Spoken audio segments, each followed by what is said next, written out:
కటిక దరిద్రం అనుభవించారు ఒకప్పుడు. ఎంత కటిక దరిద్రం అంటే అమ్మవారి పూజ చేశాక నైవేద్యం పెట్టడానికి ఇంట్లో అటుకులు కాదు, అటుకు కూడా లేదు, ఏమీ లేవు.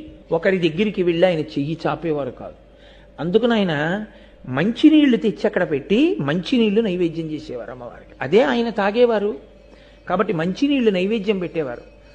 కటిక దరిద్రంతో బాధపడుతూ పక్క ఇంటి వారికి కూడా చెప్పకుండా, ఇల్లాలు కూడా అటువంటి తల్లి, ఆయన 27 పర్యాయములు లలితా సహస్రనామ స్తోత్రంతో అమ్మవారిని పూజ చేసి కటిక దరిద్రంలో 27 పర్యాయములు మంచినీటిని లలితా అమ్మవారికి నైవేద్యం చేశారు. చేసి ఆయన ఇంకొకసారి లలితా సహస్రం చదవడానికి ఓపిక లేదు, అప్పటికే అన్నం తిని చాలా రోజులు అయిపోయింది.